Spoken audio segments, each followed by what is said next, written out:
sa ating lahat. Ako po si Zarines Paloma at kayo inlalahad ko ang natutunan para sa daily devotion na pinamagatang God provides for the righteous. So, new topic and panibagong series na God's generous provision.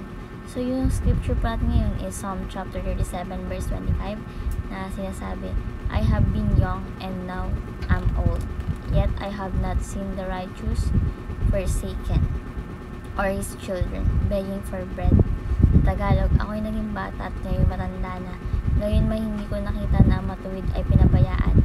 Ni ang kanyang mga anak ay namamalimos na tinapay. So yung katuruan po natin ngayon is number 1. God is more generous to the righteous.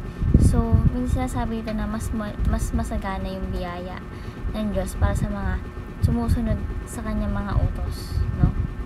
Hindi ibig sabihin na hindi maghihirap ang matuwid, no? Ngunit ang Panginoon Diyos ay nabibigay na mas marami at mas matinding tulong pa sa mga pusong may tapat sa Kanya. So, God is more generous to the righteous. Next, God's generosity is generational.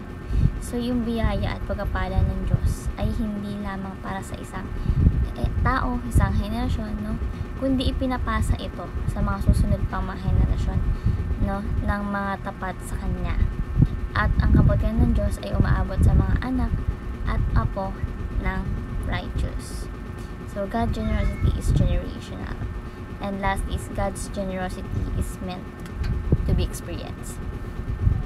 Meaning to say, ang biyaya ng Panginoon Diyos ay hindi isang abstract, no, na idea, kundi isang bagay na tunay na mararanasan ng bawat isa.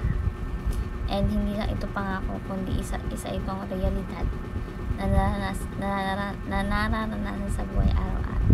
Generosity is meant to be experienced. So, bilang application po is number 1, be grateful for God's generosity. So, magpasalamat tayo sa lahat ng biyaya na binibigay sa atin natin Panginoon Diyos, mula sa mga maliit na bagay hanggang sa napakalaking mga pagpapala, no?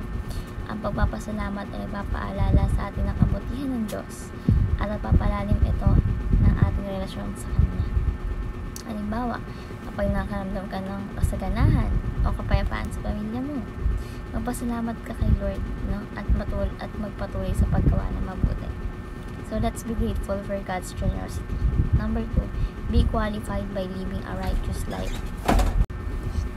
So, dito, be qualified by living a righteous life. So, upang maranasan natin yung masaganang biyaya ng Panginoon Diyos, no, kailangan natin maging righteous sa Kanya, no, sa ating pamumuhay. Yung mga tapat sa Panginoon Diyos ay nararapat na makatanggap ng Kanyang mga pagpapala, no, puno-puno ng pagpapala. Example, kung ako nag-aaral ako ng mabuti, tumutulong ako sa kapwa, at namumuhay tayo ayon sa utos sa ating Panginoon Diyos. So, ikaw ay may karapat-dapat sa biyayang sa Panginoon, sa Kanyang biyaya. So, meaning yung blessing ng Panginoon Diyos. And lastly po is be a blessing to your family. So, dito is yung biyaya ng Diyos ay hindi lamang para sa atin, kundi para sa ating pamilya. So, be a blessing to your family. So, dito, yung biyaya ng Diyos ay hindi lamang para sa atin, hindi lang para sa atin, kundi para rin sa ating pamilya, para sa mga susunod na henerasyon, di ba? So, ipinapasa natin yung mga pagpapala at mabubuting halimbawa sa ating mga mahal sa buhay. So, example ito, kung ikaw ay magulang na, magturo sa mga anak mo na mabuting asal, no? At mga turo ng Diyos sa iyong mga anak upang lumaki sila na may takot at may paggalang sa ating Panginoon Diyos.